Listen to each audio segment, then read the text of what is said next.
Hey,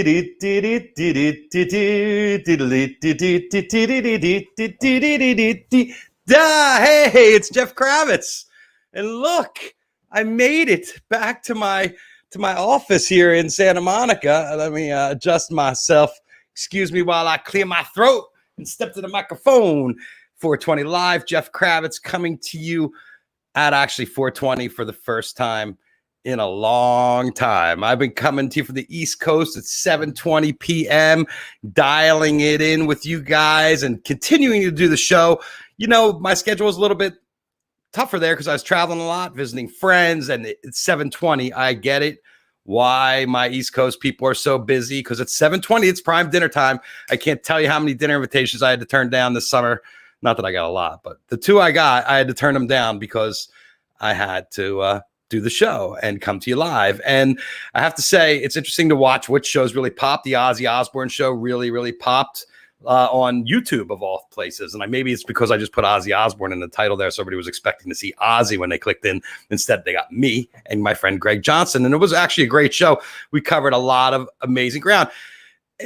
Last week's show was so diverse. We covered some Burning Man. We were MTV. We were doing the William Duvall from Alice in Chains, doing the Stage It performance. So we were all over the map. And it's kind of like been the thing of the show, is to be kind of all over the place. And now we're all over the place back here in Los Angeles. It is fiery here. There is smoke in the air, but not as bad as what you saw in San Francisco today. I'm sure your Instagram and tweets and Facebook has been blowing up with the shots that look like they're from the surface of Mars. It's hard to imagine what these people are going through in San Francisco. Last year in wine country, they got so beat up.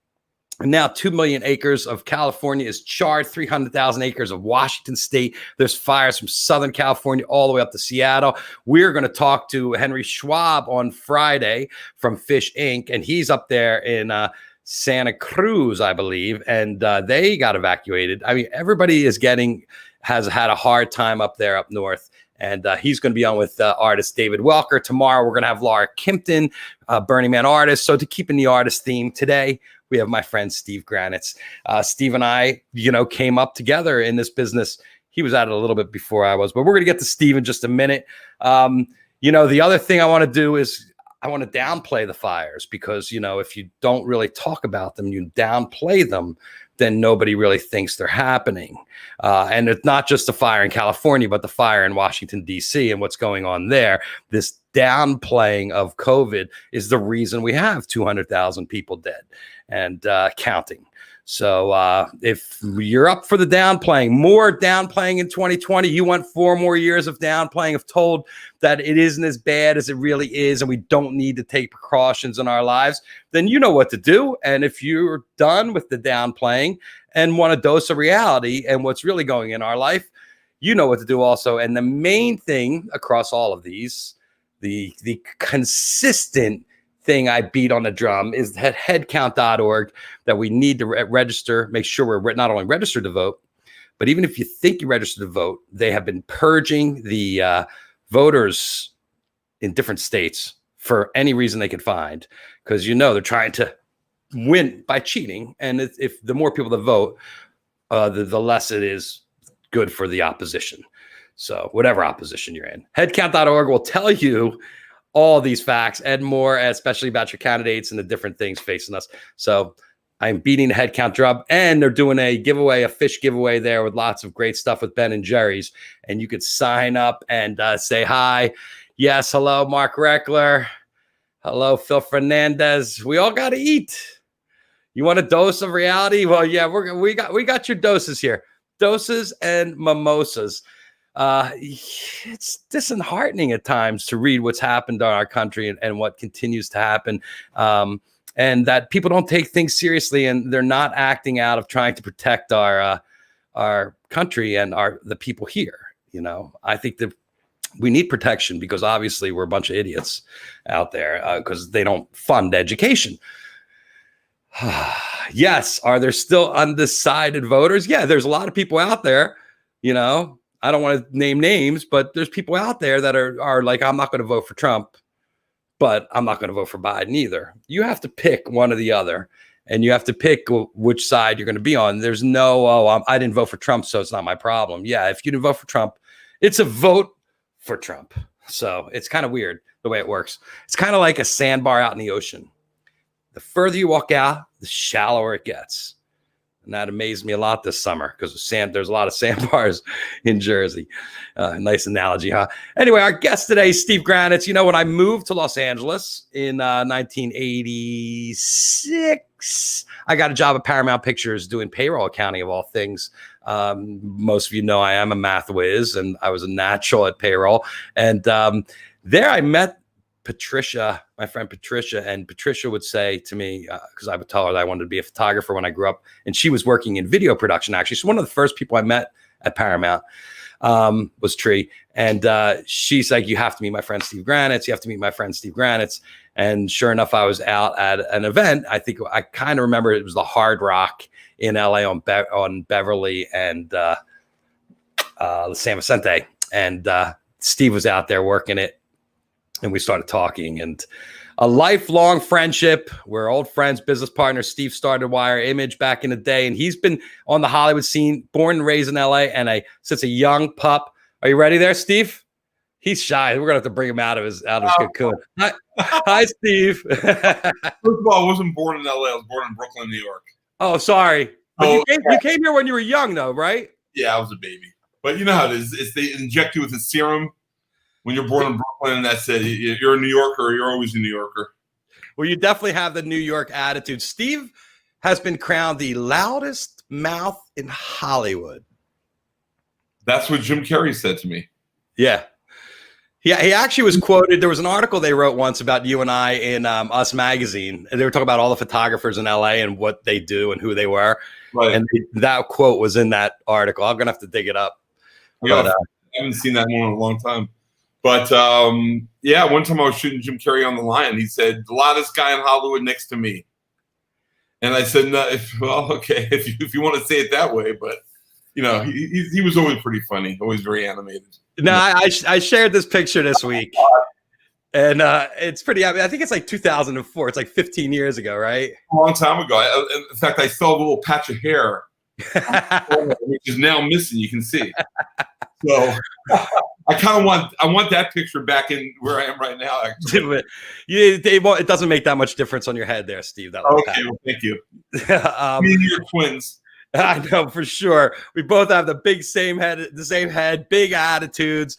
So what I remember this really well. People's Choice Awards, and he just sat on you. Well, originally, yeah, we were just kind of waiting in the backstage, and Jim Carrey won for some movie. I don't even remember because it was so long ago. Who remembers even last year? But he came in, started posing, and I think I yelled, "It's me." That's like my favorite line I use. And yeah. So let me just tell the folks about this because it's pretty. I don't want them to pass it up. But Steve had a pretty classic line. There'd be 100 photographers lined up, and he would roar, "It's me!" amidst all the yelling and chattering and flashes going off. And every celebrity would laugh, and they would ask for "It's me," but they would come up and they go, "Where's It's Me?" Yeah. They were looking. That was Steve's nickname. It's me. That was really stupid, but the truth is, it got their attention, and I got a reaction, and I got a good reaction, and that was one of the reasons why I used it all the time. And it started growing old after a while because everybody would just say, "Oh, I know it's you. I know." And one of the other photographers would say it too, but people don't really understand. Yeah, they would start saying it as well, and I would say, "No, that's my line. Stop using my line already." And you should have patented it. We should have made T-shirts. Talk about how hard it is, like, to get somebody's attention, because this is something we all had to figure out. And everybody's yelling at the same time. And did you ever put yourself in the place of the celebrity? Absolutely.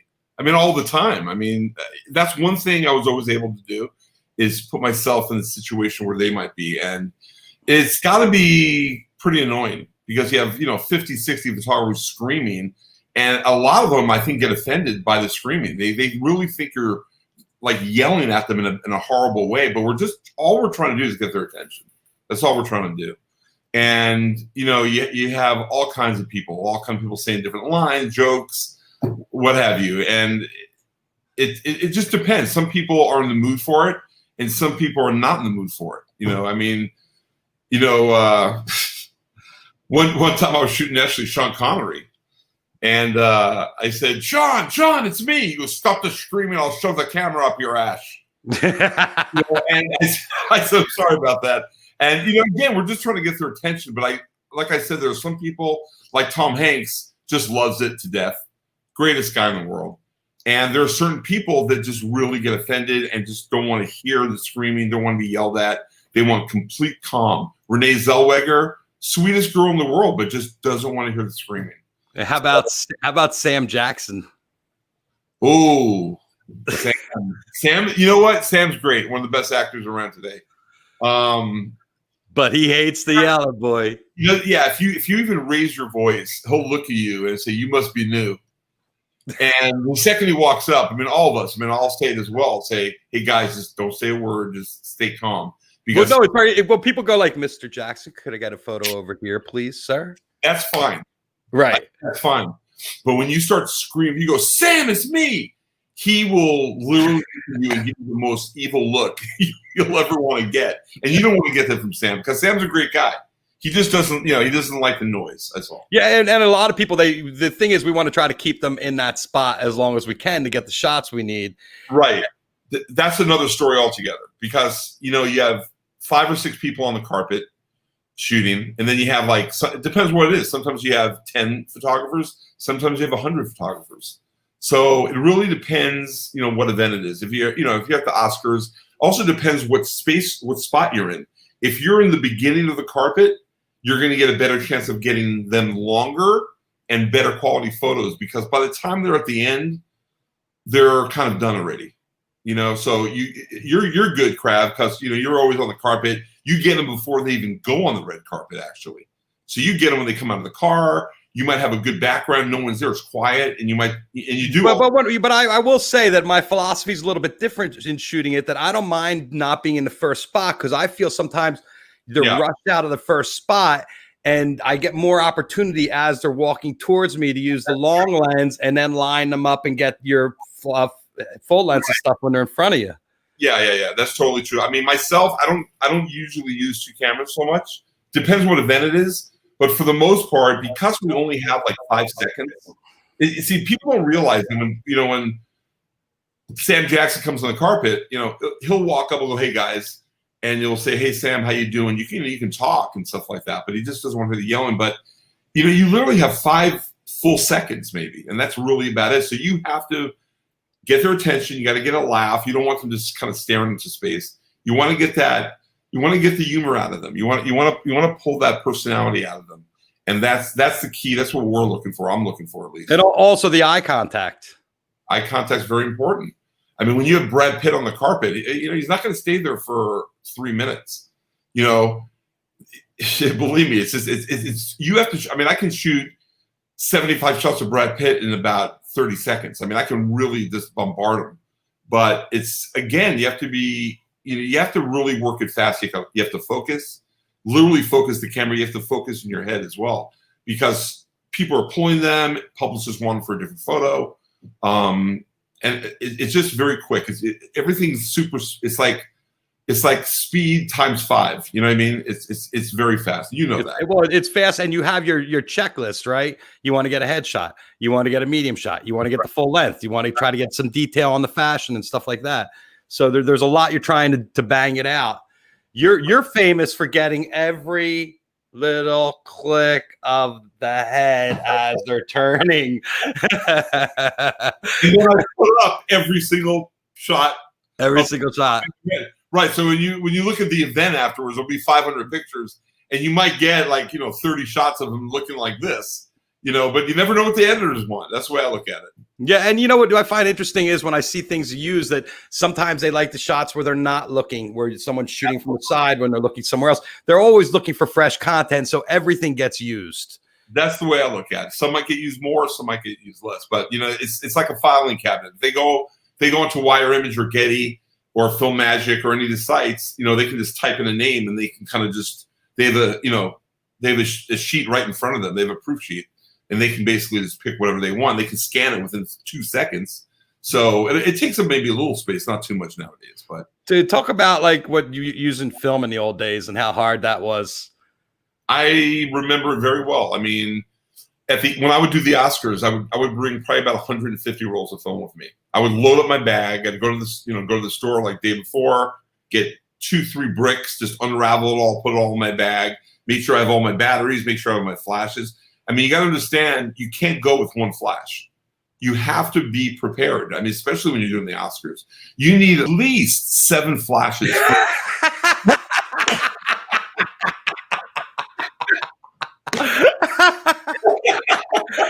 Wait, I just want to tell you that Nikon actually sent wanted to talk to Steve because he was sending the flashes back. He was blowing out the flash tubes, and they were like, "How is this guy blowing out these flash tubes?" I sent them about 100 at one time. They freaked out. Japan went nuts. I'm not kidding you. They actually fixed a lot of them at cost. I mean, like they didn't even want to charge me. They said, "You know what? You're a good customer. Just keep using them, man." You're gonna have to buy another 100 flashes.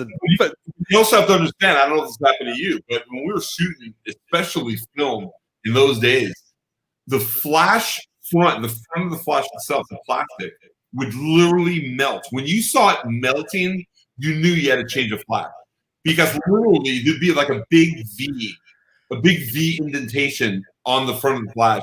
And you knew you had to bring it in for repair immediately because it was never. But the thing about film that's different than digital is like digital, we slam in. We have a couple thousand shots when we put the card in, and we could just shoot all day long. But in those days, you got 36, and then you had to stop and change.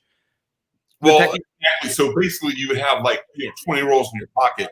And I remember very well. I was shooting. I think it was the Emmy Awards, and Brad Pitt showed up with Jennifer Aniston. And I was on number 36, so I had to literally. I said, "Wait 1 second." I had to unwind, get the roll out and put a fresh new roll, so I can shoot the whole roll again. Just you would be happy if you didn't roll them, as I would call it. You have to shoot one full roll, and then you can start another roll. So literally, people are coming one after another, and you have to be very fast.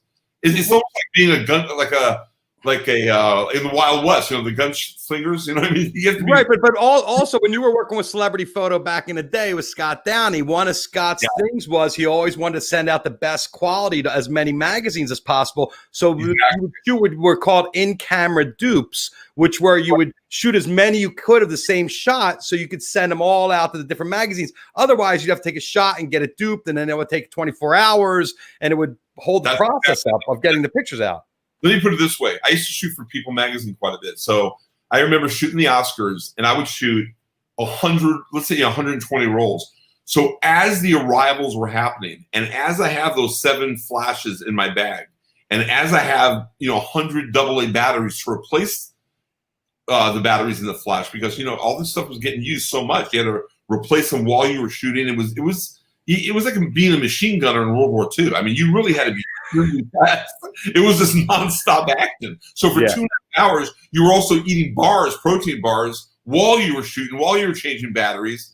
And there was a runner that would come, and the editor for People magazine would show up to a photo lab. They would wait for my content, and the guy on a motorcycle would literally deliver all the film to. Her name was MC Martin at the time, and she was the head photo editor at People magazine.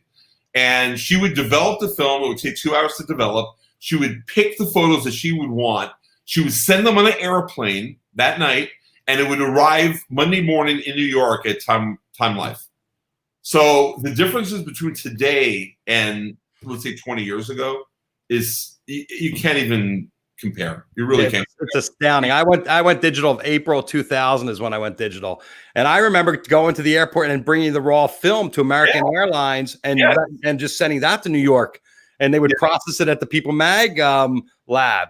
But we were in business with all these different lab owners all over town who were Pakistani guys and Indian guys that were in the business, and they're some of my best friends were those guys because I lived at their lab. Yeah, they were great. They knew the stuff was coming, and they knew they had to get the stuff out fast. And there were many times you would shoot a premiere, and the funny thing was that you would actually after the premiere, you get in your car and you go like 60 miles an hour down the street to get to the photo lab before the other photographers, because whoever got there first got their film developed first. Right. Then you can put the film on an airplane, make sure you're on the 10 o'clock flight to New York, and that you would beat them, by doing that. And also in those days, you would scan and you would try to wire one photo or two photos of the take. So I would shoot, let's say the general premiere, let's say 12 rolls of film. So I would go through all the film, and I would have to pick like 3 or 4 only, because in those days you couldn't have picked too many, because it's just, to wire one photo would take an hour. Right, of course. Remember, it would take a long time. You'd have like 56K, or you have your ISDN line, and sometimes that wouldn't work. In fact, most of the time it didn't work. And it was a little bit of a pain. So nowadays, you can transmit right from your camera. I mean, there are times we'll shoot Lady Gaga, and one click of a button on the camera, it's wiring the photo to the editor, and it's around the world in 20 seconds. Yep. And at the Oscars, they actually ran the wires under Hollywood Boulevard, and then all the way up into the press room. That's where our editors are sitting, so that the pictures are coming out of our camera and going right up to them through a hard wire, which is kind of crazy too. The old tether maneuver. Right. If you're with a big company, I mean, nowadays pretty much everyone does it. But again, like Jeff said, you would actually have a cable plugged into your camera now.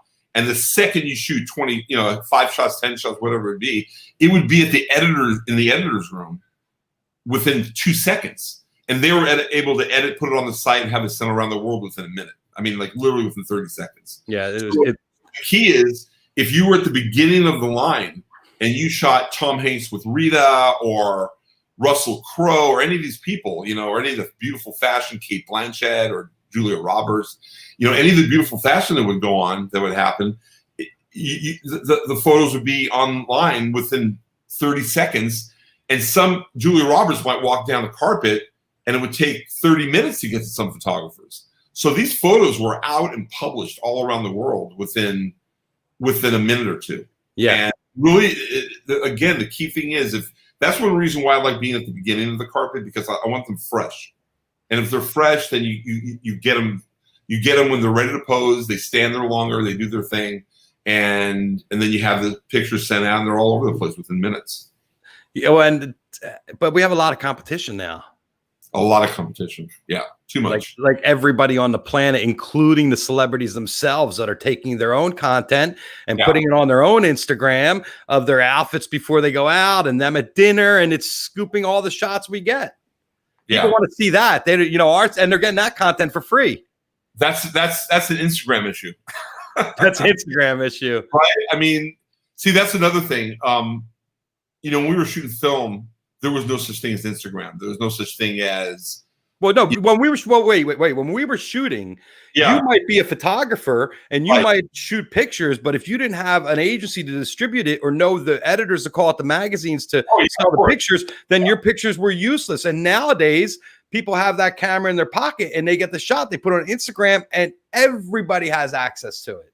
That's the whole thing. So they have a distribution model, where in the old days, people didn't have that. We were the distribution model. Well, or Getty was, or right. Well, that's what I mean. I mean, whoever you were with at the time. So if you were with Getty or with Film Magic or Wire Image, those companies would actually have it. You'd be prepared. They would know exactly what to do.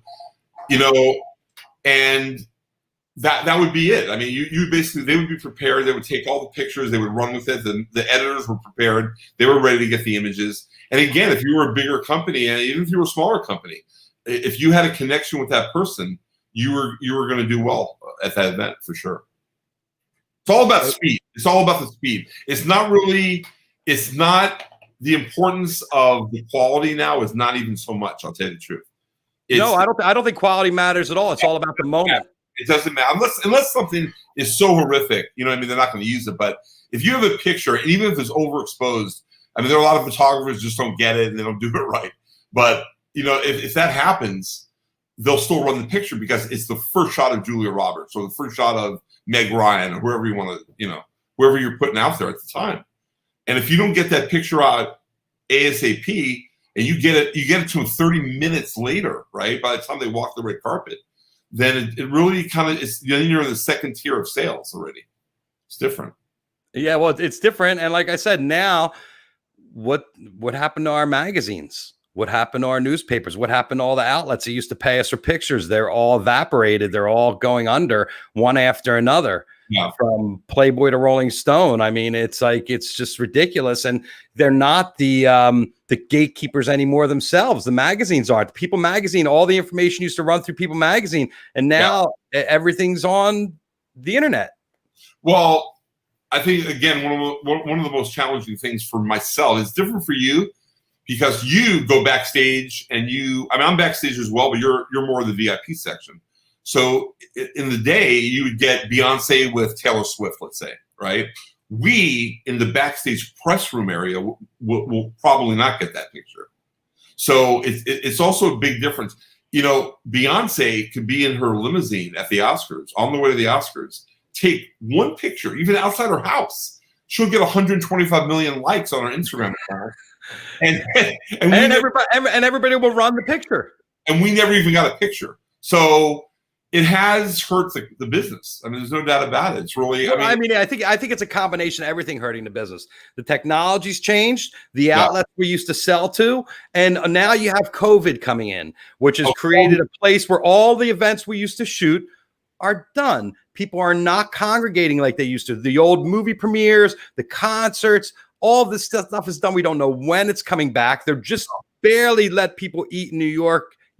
Yesterday or today, they announced they're opening New York City up to 25% dining. Still haven't opened that up here. So, I mean, what's going to happen is that everybody is going to have a new way to get information and to share information. And by the time we're ready to activate and go back, who knows if they're going to even let photographers in events.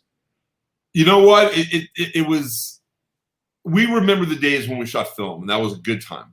It really was. Even though it wasn't as fast as digital, it was still a good time. I mean, there were. It was the golden age before, because it was also before the internet too, really, because once the internet, that made celebrity and the whole culture of celebrity totally expand and explode, right? Right. The internet's really what sent it over. And then when we went digital, we were able to service those models much better. But now that everybody's digital, has become a lot harder. And now we got this pandemic where everything's changing, our access to information, how we access information, how we share information, and us, the gatekeepers, all the photographers, the reporters, we're all sidelined. And the only people activated now are everybody with their cell phones. Doesn't sound good, Steve. No, it doesn't. No, it doesn't. You want to open up a hot dog stand, dude? You know what? I'm ready for anything right now. I'll tell you. Hot dogs, and we'll sell the 420 bar. You know what? I just spent 7 weeks in New Jersey. It was the longest time I've spent back home since I left. Yeah, you were a long time. It was a long time. But it was very interesting to be back and to be doing this show there and to in my dad's house. And to think about everything that's happened to me in the past 30 years and how now I have to kind of create some kind of new reality. So you're doing a good job. I mean, the only thing I missed from when you were in New York is the Nirvana shop behind you. You had the Empire State Building, which was beautiful. So. It was great, right? The Chrysler and the Empire State. Well, thanks to our partner, Kevin Mazur. Now, Steve and I have been involved in a lot of businesses over the years, and one of the most successful, and I actually... You know, of course, I have all the photographs here. This picture here is the very night that you guys came to me on my 40th birthday and said we bought filmmagic.com and we want you to partner with Wire Image, and that's Lester Cohen and Mike Caulfield and Steve and I. Wow, Mike, I need a copy of that. That's classic, right? Yes, what else do you have? Wow. What else do I have? Let's see. No. Okay. I guess he was undressing you. No. Here's what. Yeah. So we didn't really get into it, but this is what happened. So Jim Carrey comes in the backstage, and we're kind of just hanging out there. And when you're backstage, you know, you wait like 20, 30, 40 minutes sometimes before anyone comes back, and you're joking around with the photographer. You're hanging out with the publicist. And great job with the kids. Right? That was oh my God. You want to tell that story? Well, yeah. Tell that story. All right. So we're backstage. We're backstage at the Grammy Awards, and you're literally going batty. You're in there 4.5 hours, and you shot Arrivals for 3.5 hours. So then we're in there while the show's on, and we're going batty, and we're just entertaining ourselves. and Joe Jackson comes out, and there's 12 of us, and we're just cracking each other up all night. And I yelled, "Joe, great job with the kids." No, you said great job raising the kids. Raising the kids. And he said, "Thank you very much." Serious. You know what? If anyone hung out with us really backstage at any of these award shows, they would have the best time, better than watching the show itself. Well, the people from the Grammys actually came out back to us, and they're like, "Guys, we had this area mic'd, but we had to shut the mic off because you guys are you're hilarious, but you're going so blue that it's not appropriate for the audience at home." And we had no idea we were mic'd. Yeah. Well, anyway, so we're waiting, for someone to come backstage. And all of a sudden they go, "Okay, Jim Carrey's coming back." And I go, "Jim, it's me." And he goes, "Oh, okay." And he walks over to me and he sits on my lap. And I go, "What the hell's going on?" I go, "Okay, I go, Jim, thanks a lot. I appreciate it." And he goes, "Can you stand up a second?" And he starts undressing me. And I go, whoa, Jim, no, you can't do that. He goes, "Oh, okay, I understand." And he just went back on stage and started posing again. But he would have taken all my clothes off. You can see he's taking my jacket, my shirt, he's unbuttoning. He wanted to undress you right there. If I didn't say something, he really would have. And he wouldn't have cared. Remember he came in the press room, I think it was MTV Awards, with his eyeball hanging out? Yeah. You remember that shot? Yeah, that was great. He's something else. Right, but again, it really depends who the person is. Someone like Jim, you never have a dull moment or a dull experience shooting. Here's Steve in action on the line. Oh, huge there. Dude, am I that big? Yeah. Yes, I am. Yeah, you're a big boy, Steve. And here's you with Gene Simmons. Oh, Simmons. I don't have that shot. You can send me that one too. I'll send you all these. I'm not my favorite guy in Hollywood. Who, Gene? Yeah. Why? Gene's great. No, not. Seriously? Not good. You got to be kidding me. Nah, I had a really interesting thing happen. I was working for Tongue magazine, right?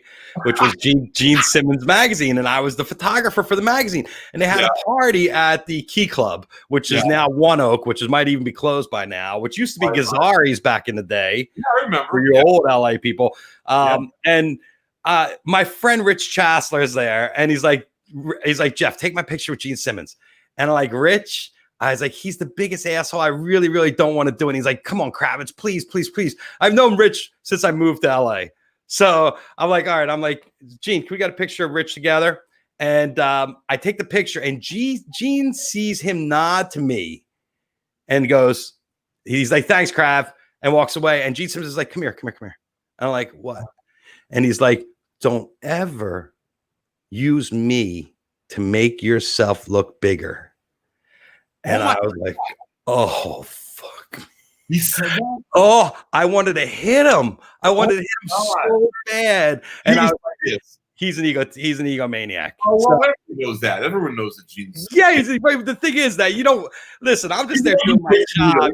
You don't want to hear that. And that's why I told Rich I don't want to take the picture, and that's why I didn't want to take the picture. Anyway, we're dishing hard. Here, this is the typical Steve at work in front of the Chinese theater. Now you have to rid of all these photos. Oh, wow, look at that. We got there's me now. Jeffrey Mayer in the middle there, legendary shot. Everybody: Janis Joplin, John Lennon, Jimi Hendrix, Arnold Turner on the left, on the right. Beyonce worked with everybody. Also, this is old school wire image right there. There is. Jeffrey's. That was at his opening for his show for selling the Prince. There's me and Jordan on the carpet. Oh my God! Where is this at? I don't know. I have so many of these, Steve. Exactly. Well, I know where we are here. This is at the Oscars. Yeah. There's Kevin Mazur and myself, and this is the very front of the front of the Oscar arrivals. And here's when we started a business called News Card, which kind of went south. Well, it didn't go too well. Didn't do well, but we got interviewed by George Pinocchio. It was a great idea. I still think it's a great idea. Well, it was a great idea at the time, but the problem is with any kind of photographic thing is you can't put it on Instagram, so it becomes an issue. You know what the problem is though? If you really look at your phone anyway, in general, how many apps do you really use in a 24-hour period or in a weekly period? You probably have like 8 or 9 or 10 that you're going to use. Well, it also depends what I'm doing because I don't have to use my banking app all the time. I don't have to use Open Table all the time. You know what I did? When the pandemic started, I deleted all my airline apps, all my travel apps. Right. Like, what am I going to need this stuff for? Yeah, exactly. But actually, I do have a funny story to tell you. Go ahead. I was doing this. We were doing the SAG Awards one year. This is the year that Gladiator won for all the awards. And I'm at the after party for People Magazine. And I see Joaquin Phoenix talking to someone, and I see Russell Crowe speaking with someone. So I walk over. They're about 10 feet apart. And I say, I go to Joaquin Phoenix. I go, Joaquin, is it possible to get a shot of you and Russell Crowe? And he goes, you better ask him. I said, okay. I wasn't sure what he meant by that, So I walk over to Russell Crowe. And I'm just standing there waiting for him to finish. Got to be polite. And he looks at me. He goes, yes, can I help you? And I said, Mr. Crowe, is it possible, I'm shooting for People Magazine, is it possible to get a picture with yourself and Joaquin Phoenix? He goes, no. I said, okay. He goes, can I see your camera a second?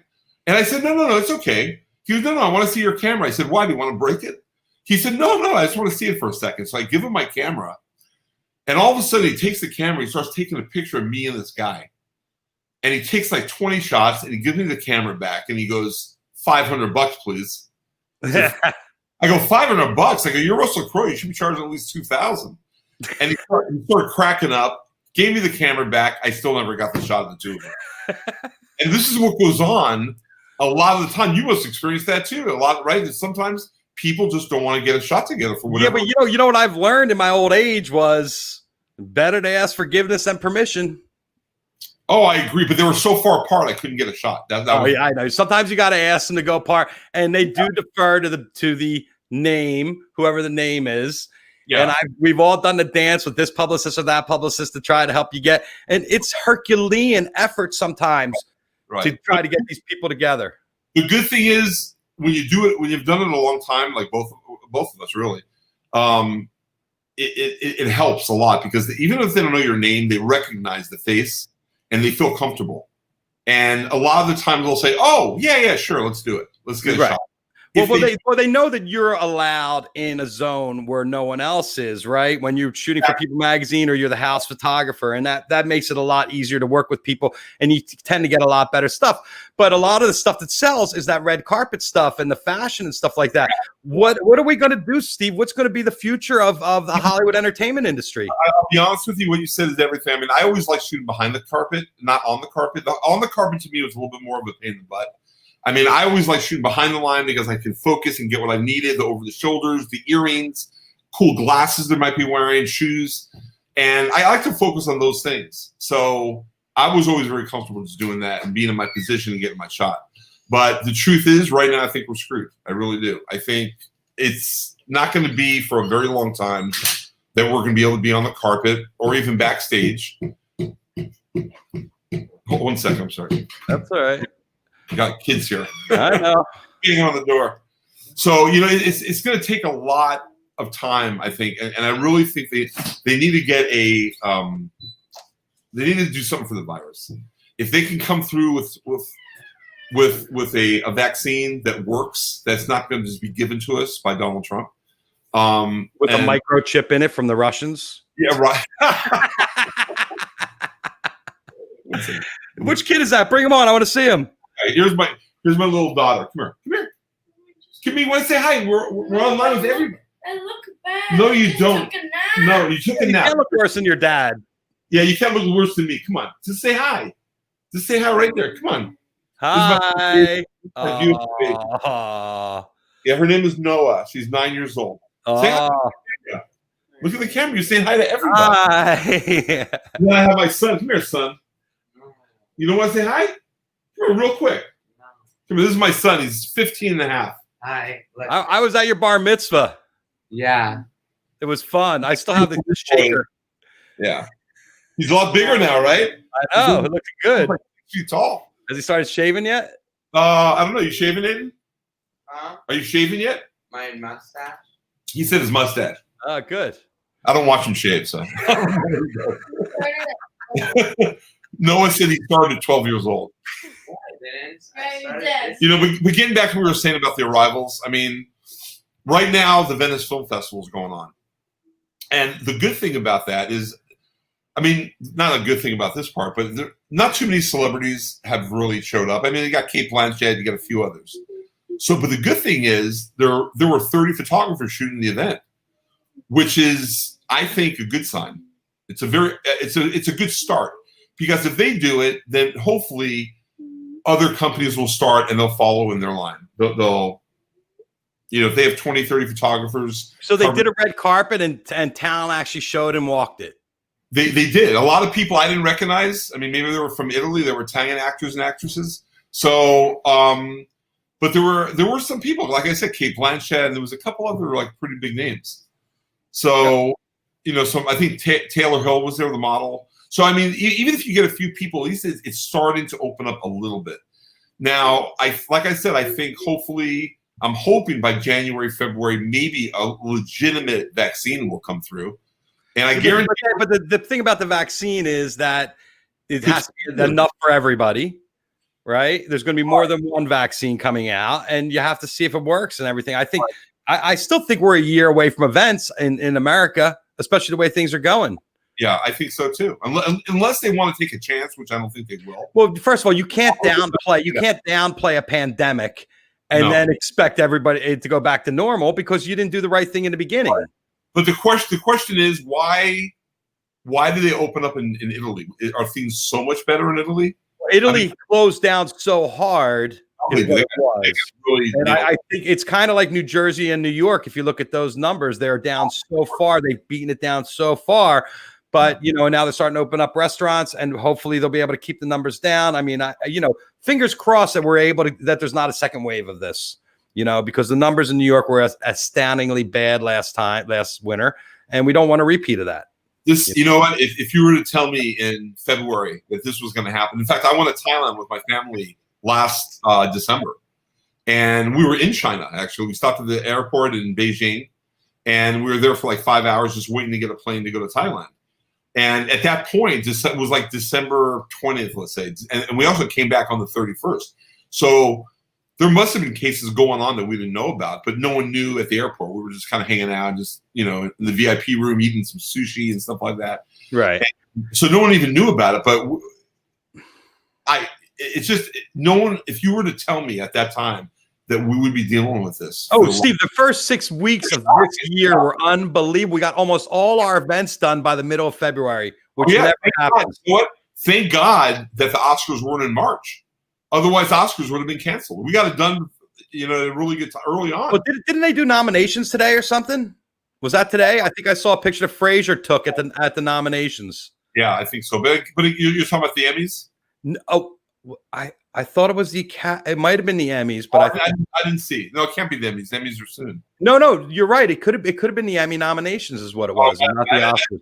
I didn't see. I could have had my academies mixed up, but I mean, they're doing the Emmys. They're going to do it virtually. Everybody's going to do it from their house on Zoom, I guess. Yeah. I mean, everything's going to be done like that. Do you think that the television shows, if they figure out a way like MTV and all these to make programming without having to go in some huge space and the millions of dollars it costs to do it, do you think that it's going to change the way these award shows are in the future?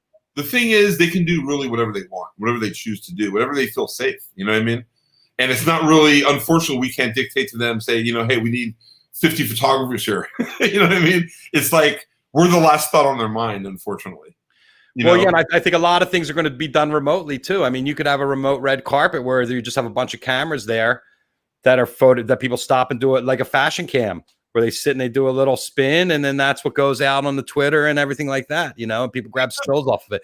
I mean, there's a million ways to do it. Yeah, there's a lot of ideas. I'm just wondering who's going to show up to these events in the first place. But that's another thing. So just like we said with Venice, you show up, there's like, you can look on the site later, look at Getty or Wire Image or Film. I'll check it out. And it's basically, you see a lot of people, but you don't see that many recognizable names as far as I was concerned. You know what I mean? They might have been a lot of models. There might have been a lot of, Italian actors. So I don't know. I was just looking at different models and different people I recognized. Right. But like I said, it's going to be a slow it's going to be slow moving, this thing. Right. And how many people are going to be able to survive as the photography business is already beat to death? We already don't have the same outlets we used to have. Our dollars already getting chewed apart. And how many photographers are going to be able to survive another 2 years of no work? I don't, to be honest with you, I don't think they're going to be able to survive. They won't be able to. Another 2 years of this? No way. There's no way. I mean, I just can't even imagine the first thing that I'm going to do. I haven't worked like in 6 months. I mean, I did my first job and I was the only one on the job. How was it? How did it feel? It was weird. I mean, it feels very weird. I mean, you're working an event that used to be the biggest event of the year. And all of a sudden everything is in a studio and you're, or at a performance space and you're not getting the pictures. I'm not getting the pictures of people moving backstage. I'm not getting the pictures of the people on the carpet. I'm not getting all those amazing moments that the MTV Awards are famous for. Right. And you can't grab celebrities. Hey, let's get a good shot. And they're joking around. You can't get that spontaneity. And that's the key thing to what we do. That's why you say it's me or you joke around or whatever it might be. You want to have some fun. That's all we're after. We want to make the celebrities look good. But I think all those candidates are now going to come from the celebs themselves. Say it again, Kravitz. I think all those candidates are now going to come from the celebrities themselves. Like we were talking about, they provide the content. They run into somebody backstage, they'll take a picture of each other together, and that's what it's going to be. Yeah. It's very sad. It's going to be very stale. It's going to be like alcohol rub, Yeah. You go to an event, you wash your hands with alcohol, you put it on your camera lenses everywhere you go. Right now, but Jim Brock wants good news. Do we have any good news for him? Camera equipment's going to be a lot cheaper. Paperweights, baby. But like I said, I think it's going to be slow moving. I'm hopeful it'll come back next year, February, March, April, May, June. I'm hopeful. It's all I can do. Hey, listen, I'm hoping too, because let's face it, our life is not the same. We're not pulled. We have nothing going on. There's no sense of urgency. No. You don't really realize what retirement is until you're retired. And I'm way too young to be retired. And, listen, I'm keeping busy. I'm scanning slides. I'm working on all kind of different projects. But it's still not the same as going to a place every day and covering and seeing people, your friends, publicists, it's a totally different ballgame altogether. And isn't it interesting to watch your check dwindle every month, the same as if you all of a sudden did retire? Yes. This is like what would happen if I stopped creating new content. This is how my check would go. Or if I died. Yeah, God forbid, but it's going to happen, But that's the whole thing. I mean, how many year archive do you have? Going back to the 80s. Right. So I have like a 38-year archive. Yours is probably just as much. Yes. MTV from the 80s, Axl Rose, all that. I mean, there's so much stuff. And it's just endless. But again, the good thing is that there's no photos, so they have to go to the sites to grab pictures, though. So that's a good thing. So if they want a picture of Axl Rose, they're not going to use a shot from today because there are none. They're going to go back in the files and they're going to pick a nice shot from MTV but who's the format? Who's running those pictures? Who's buying those pictures? Online, magazines. It's all these deals that we have, these sweetheart internet deals where these people come and use X amount of pictures for X amount of dollars. I mean, people. I think people think, it's hard to know what people really think of this whole business, but people don't realize that you're getting 25 cents for a photo of Axl Rose, or you shoot Madonna, you might get $1.20. It's not like the old days. Old days, you would get $500 a photo. A cover might be $1,000, $1,500. Now you're getting minimal amounts of money, and it's based upon the usage, and it's based upon internet, and it's based upon the magazines not having enough advertising, and so you need to really sell thousands of photos per month to make money. Yeah.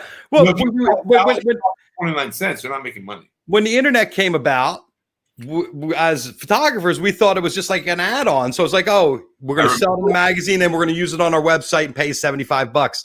And then there was a whole shift, but we were still thinking the money was in the paper. And then all of a sudden, but it was at the time, because I remember very well, I was with Retina. And there was a company that came up to me and they said, we're an internet company and we want to use your photos. And I went to Retina and I said, do you mind if I start working with them because they're going to use a lot of my pictures? They go, oh, we don't work with the internet. We don't care. It's not part of our business plan. So and we're talking the 80s, right? Yeah. So I was doing business with, like Disney and People and all these different companies. And all of a sudden it started shifting. So you had slides that you would scan. Then all of a sudden you were using digital cameras and you wouldn't even use slides anymore. And then it started shifting to the online publications. So right now, when you go to Forbes or People Magazine or Us Magazine, Rolling Stone, you're going to see plenty of pictures, and you should look at the photo credits and see what photos are being used. And that's how we're making money nowadays. Magazines still use photos, but they're shifting out of the picture. Eventually, there won't be any magazines. It'll be all online. Everything. Steve, I got off the plane. There wasn't one magazine on a seat. I didn't see anybody reading a magazine during the flight. Planes were the last vestige of that would run our pictures. Yeah, absolutely they would. Oh my God, look how young I was. Look how thin I was.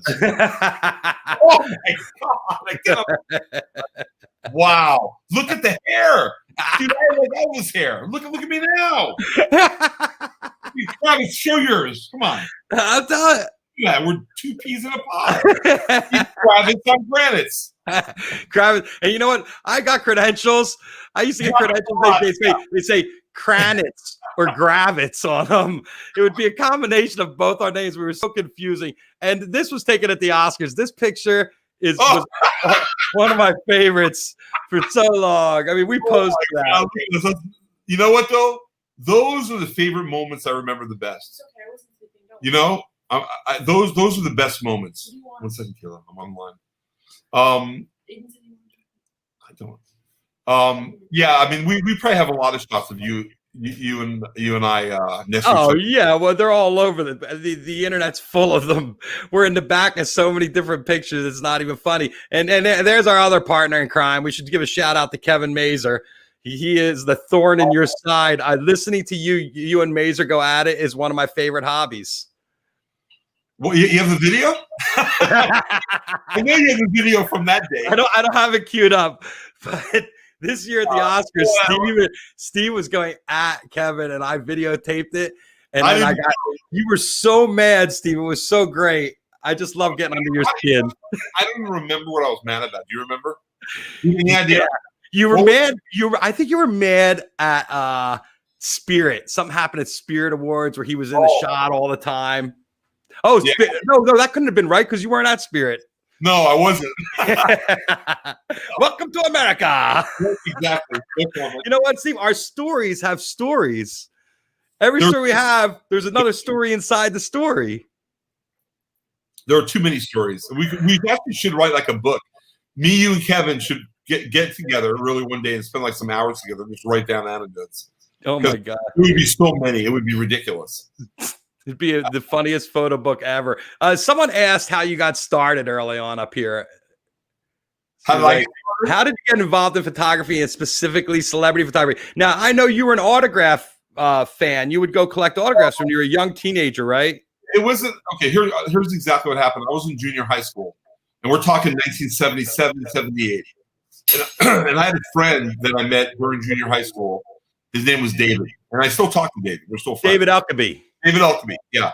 So we became friends in junior high school, and one day we were in the middle of the yard. It was like recess, and I remember it like it was yesterday. And he said to me, "Quote: Do you want to meet John Wayne?" I said, "John Wayne?" I said, "How are we going to do that?" He goes, "We'll take the bus from Hollywood or wherever we were. Right? We'll take the bus to Century City, and John Wayne has an office there." And I said, "Okay, I've never been there. I don't know where to go." He goes, "I know where to go." So we end up taking the bus after school. My mom didn't know where I was. She was probably freaking out. And we went up to this elevator on Avenue of the Stars or Avenue of the Americas, whatever it is. And we knock on the door, and some lady opens up, and I go, "Hi, is John Wayne here?"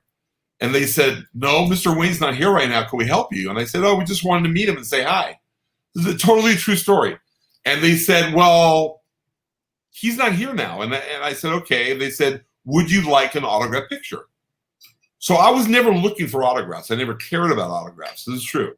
And so in the very, very beginning, I gave my address, my home address. And a week later, an 8x10 came in the mail. It said, "To Steve, good luck, John Wayne." The same day, David and I went to Hollywood Boulevard and sold the picture for $8. That's how it all started, right from there. And then from there, we said, and again, what am I, 14, 15 years old, 16? And I said, my friend David and I bought a book. It was like Addresses to Stars' Homes. So you got to understand, in 1978, 77, there were still a ton of the old-time celebrities still alive. Walter Pidgeon, Lana Turner, right? Jimmy Stewart, and the Wicked Witch of the West, like all these people. So we had a book of addresses, and I basically went through it. And what we would do is we would get 8x10s, and we would send them in the mail with a pre-posted envelope, and we would write to them and say, "Dear Miss Hamilton, I love your work in The Wizard of Oz. Do you mind signing these photos?" So it became a business. It wasn't. I wasn't like a fan like that. There are people that are autograph collectors that would die for an autograph, just like go banana. Oh my God, I got an autograph of Mick Jagger. They would just flip out and keep it in their holders. And I wasn't like that. It was a business transaction. So it was us being entrepreneurs at a very young age. Oh my God. So I would send like 5 pictures of Margaret Hamilton, the Wicked Witch of the West, making those faces as the witch. And she'd sign them and send them back to Steve Granitz from the Wicked Witch of the West, Margaret Hamilton. We would go to Hollywood Boulevard and we would sell them, make money. Amazing. Granitz. And that's how I started. But then after that, we started going to the Oscar after parties. We saw Cary Grant, Grace Kelly, Charlton Heston. I mean, all the big. Do you have any of those autographs, or do you sell them all? No, they're all gone. I don't have any. We have one last question here before we split. Where'd you go to high school? I went to high school, Fairfax High School. Fairfax High School, and I'll tell you who went to school with me: the Red Hot Chili Peppers and Slash from Guns N' Roses.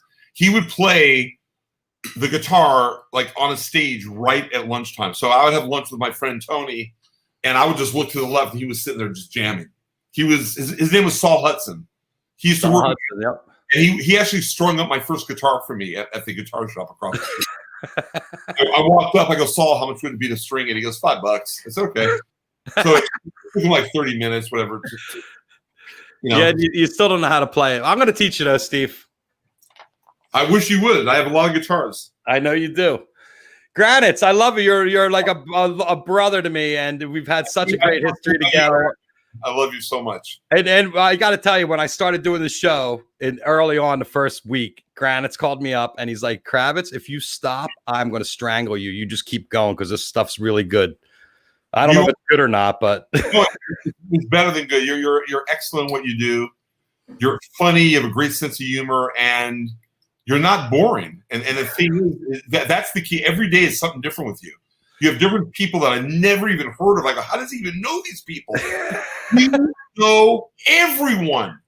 I mean, it's like it's unbelievable. You know everyone in the whole city. I think you're more well connected than anyone in the whole business. Well, I would like to think so, but who knows?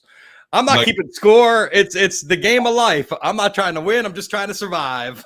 Let's hope we all do well in the future, and I hope everyone stays safe out there. And that's all I can say. Well, thank you, Steve. We love you very much. Thanks for coming on 420 Live with us.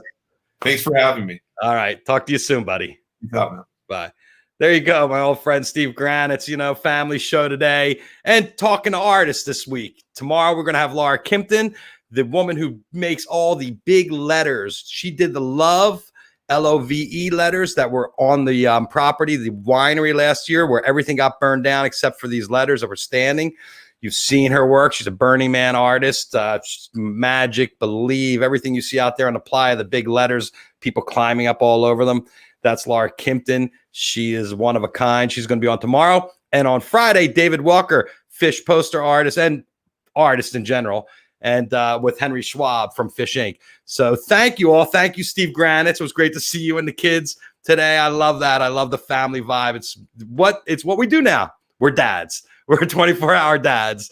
Look for me, dad.com.